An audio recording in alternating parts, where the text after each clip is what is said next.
Les défis de la communication de l'Évangile, édité et présenté par le révérend pasteur Zanga Lucas. Voici la première partie, relative à une présentation qui révèle les grands axes qui ont nécessité la publication de ce livre pour que les chrétiens sachent désormais présenter correctement l'Évangile aux non-croyants.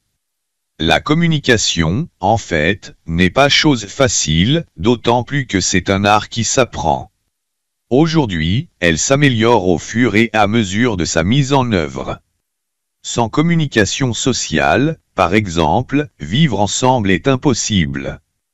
Les avantages glorieux de la communication sont significatifs, en particulier dans le contexte actuel des besoins accrus du partage de la parole de Dieu. L'Évangile est un message formel, hautement sacré et fait appel à une technique adaptée aux exigences de l'heure. Les couches sociales cibles sont affectées par diverses doctrines et cultures qui n'accordent pas de saisir l'Évangile. Il ne sera donc pas aisé de communiquer l'Évangile dans des conditions aussi pertinentes. De nombreux chrétiens ont ce désir d'être des témoins efficaces de leur foi, mais ont du mal à le faire. En son temps, Moïse a déploré son incapacité à servir de conduit entre Dieu et son peuple. Si tel est le cas, ce livre vous aidera à relever vos défis majeurs dans ce domaine.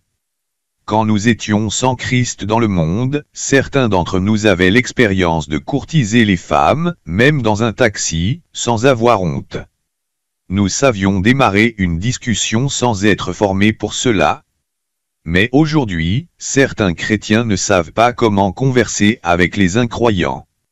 Dieu déplore cette insuffisance et ne peut pas les utiliser à cette fin. Dans ce livre, nous essaierons de suggérer quelques lignes qui aideront le chrétien à accroître son potentiel technique pour bien communiquer avec l'entourage. Par souci de clarté, le témoignage individuel est une excellente méthode qui présente des avantages dignes de grandes réalisations. À ce jour, le monde est inondé d'outils propices à l'évangélisation. La plupart gravitent autour des réseaux sociaux. Les chapitres suivants consacrent de bons efforts à dévoiler des méthodes qui contribuent au succès novateur de la mission chrétienne. Deuxième partie. Le monde des hommes. Le Seigneur vous envoie parler aux hommes en son nom. Mais as-tu déjà réfléchi à ce que c'est évangéliser un homme, vois-tu, c'est lui dire, toi aussi, tu es aimé de Dieu, dans le Seigneur Jésus. Et non pas seulement le lui dire, mais le penser réellement.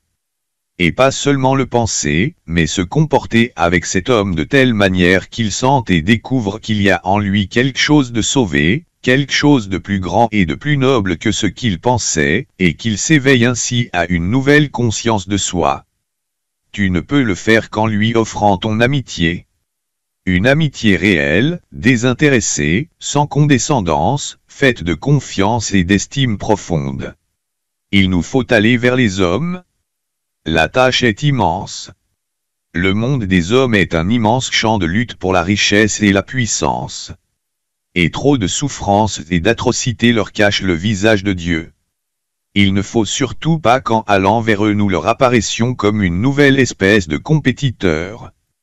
Nous devons être au milieu d'eux les témoins pacifiés du Tout-Puissant, des hommes sans convoitise et sans mépris, capables de devenir réellement leurs amis. C'est notre amitié qu'ils attendent, une amitié qui leur fasse sentir qu'ils sont aimés de Dieu et sauvés en Jésus-Christ. Ayez des pensées claires, ne soyez pas anxieux. Le fait d'attendre avec impatience, le moment favorable pour y aller, pourrait créer une atmosphère tendue. Souvenez-vous que, nous voulons faire connaître Jésus à une personne. Et que Jésus le Christ est notre ami, si nous agissons de cette façon peut-être que d'autres s'intéresseront aussi à lui. Il nous faut toujours essayer de faire ressortir que Jésus est notre ami personnel. Vous devez absolument vous débarrasser de tout patois de Canaan. Il ne peut être compris par une personne qui ne sait pas qui est Jésus. Utilisez un langage simple des mots que l'on emploie chaque jour, c'est ce qui sera le mieux pour faire passer votre message. La communication est un accord entre deux personnes portant sur les termes qu'elles utilisent dans leur conversation de chaque jour.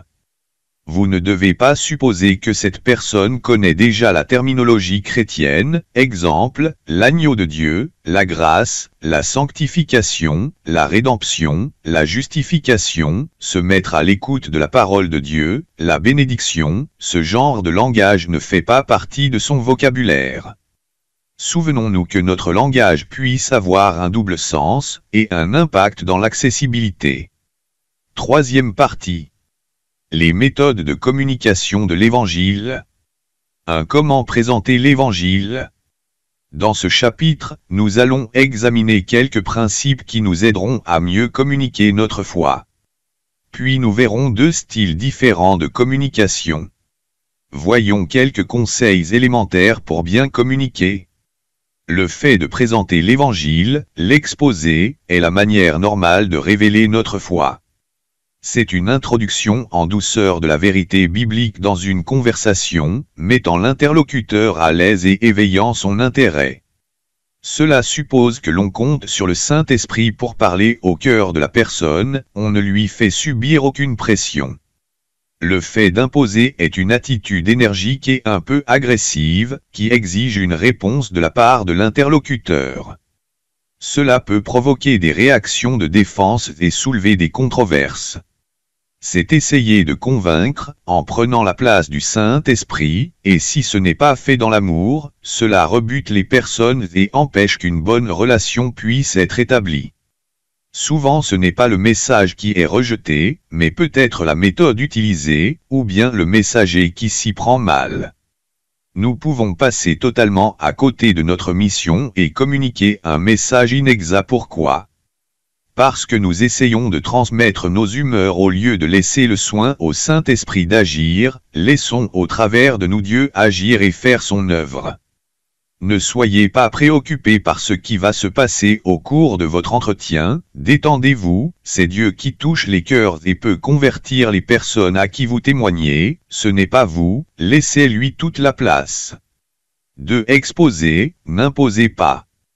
Cela nous oblige parfois à expliquer certains mots tels que Alléluia et Amen, nous leur donnons le sens avant de continuer.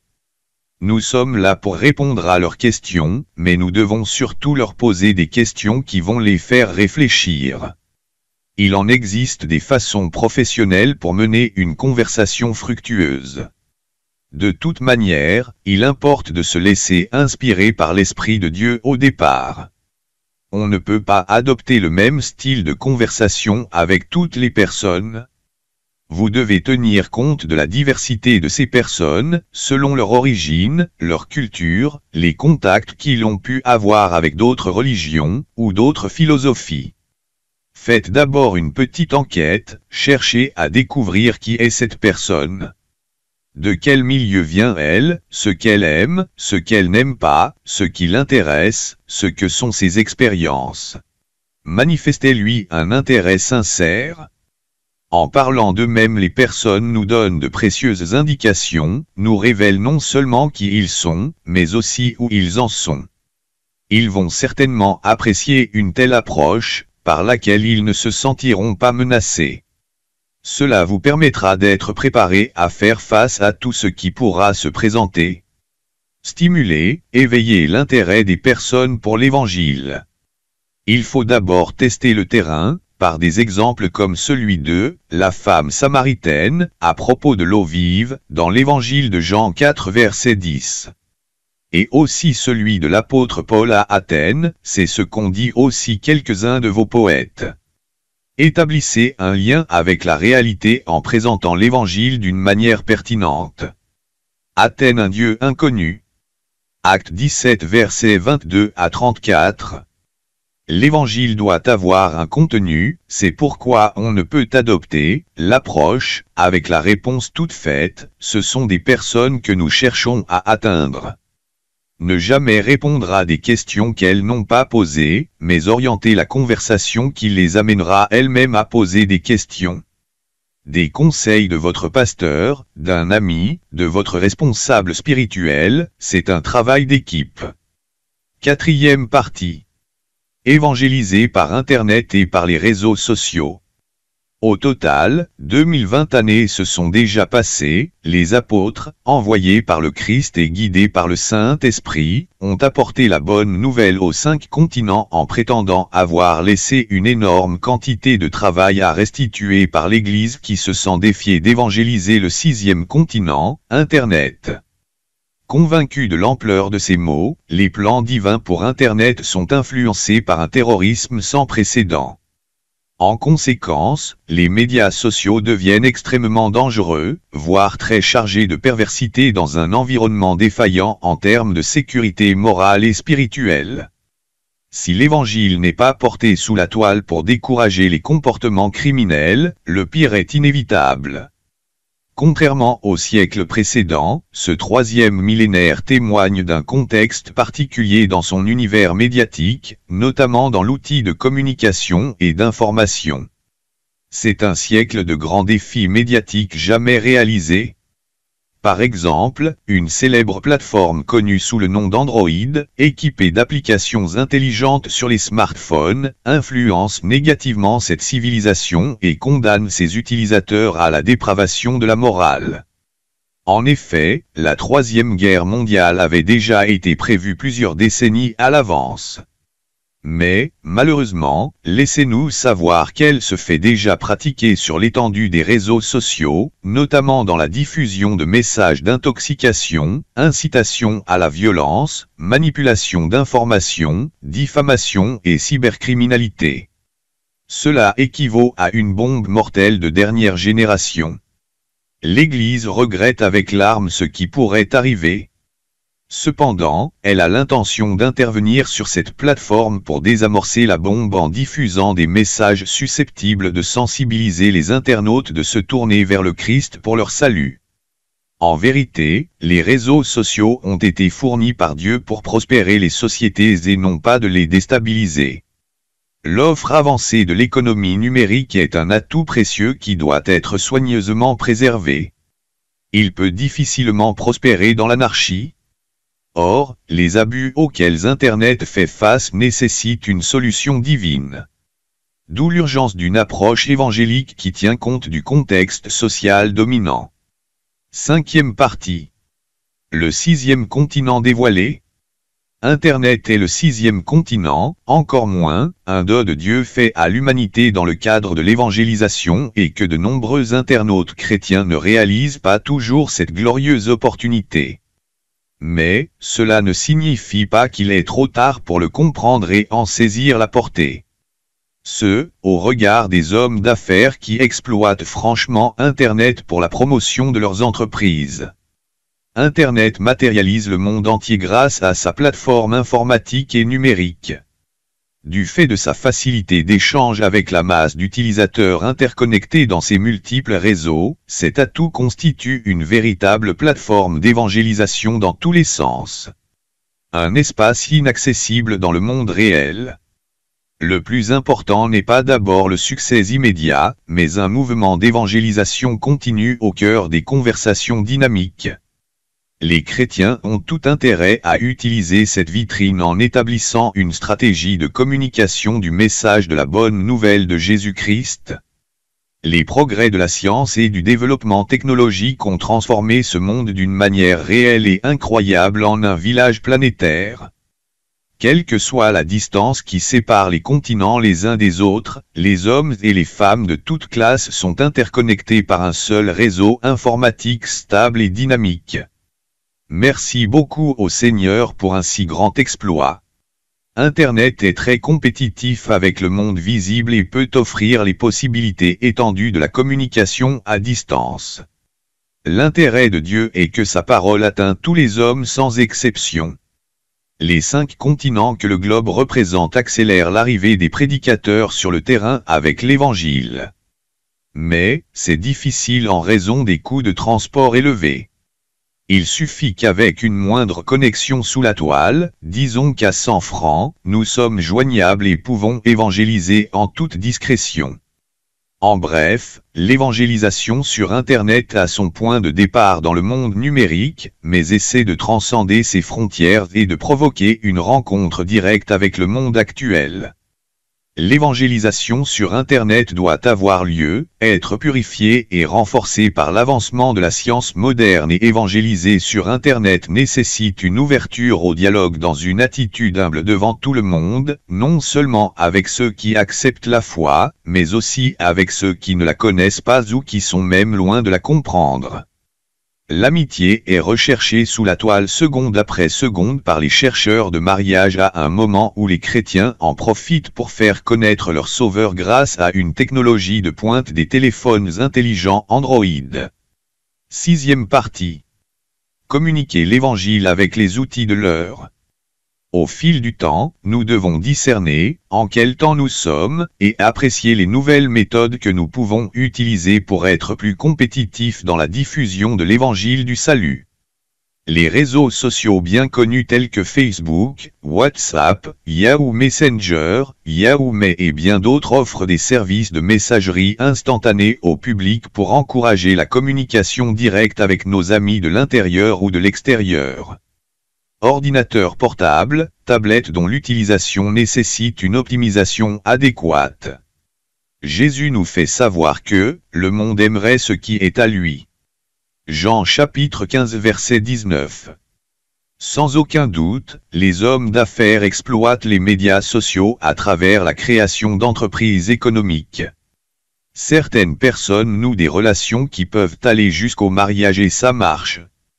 Parallèlement, les pages publicitaires sur Internet proposent jour après jour de nouvelles découvertes scientifiques et technologiques. En particulier, la commercialisation de la monnaie électronique. Ces avancées technologiques génèrent une forte économie numérique et deviennent captivantes par de nombreuses réalisations. Cette industrie informatique accélère le développement de la société et devrions bien nous demander si l'évangile de Christ ne peut-il pas aussi impacter cette plateforme par la connaissance de Dieu. Si les sites de conversation évangélique sont conçus et mis à jour par les chrétiens, nous sommes certains de voir les données changer avec l'efficacité du partage. Ainsi, de nombreux navigateurs interpellés pourront profiter de la richesse de ces échanges pour venir à Jésus. Ceci étant, nous pouvons espérer voir les délinquants du continent virtuel se convertir et abandonner leurs mauvaises pratiques pour servir Dieu convenablement. Et voilà, la bataille est gagnée. Tant que les cœurs ne se tournent pas vers le Seigneur pour pratiquer ses commandements, il n'y a aucun espoir pour cette société. 3. Une documentation évangélique. La meilleure sélection de traités, brochures et surtout des films chrétiens évangéliques reconnus fécondes sur la plateforme évangélique se résume comme suit: la solution, les captifs de l'homme fort, y atteint, le combat, les prisonniers de l'enfer, ciel et enfer 1000 contre 1, l'enfer est réel, la mission suicide, la conversion d'un musulman, l'enlèvement de l'Église, etc. Cette sélection de films et de témoignages sur l'enfer et le paradis peuvent être mis à votre disposition si vous demandez conseil à l'adresse lucasanga67@gmail.com ou bien en visitant le site web à l'adresse www.amichrist.net. Veuillez transformer votre maison en un centre de distribution évangélique grâce à votre équipement sonore, à votre vidéoprojecteur, votre ordinateur, votre tablette numérique, etc. Interpellez le quartier, les amis et connaissances, les collègues et les camarades de classe. Improvisez et organisez des anniversaires, des tables rondes, des séminaires autour de la parole de Dieu. N'hésitez pas à servir Dieu avec vos biens et à gagner des hommes pour lui. Veuillez noter que votre récompense sera grande dans le ciel, et vous serez appelés les fils du Très-Haut. Luc 6 verset 35. Conclusion. Merci infiniment pour le temps que vous aviez consacré pour écouter la totalité de la série de l'Évangile de Jésus-Christ. Que le Seigneur vous en bénisse abondamment pour cela. Amen. Le révérend pasteur, Zanga Lucas, République du Cameroun.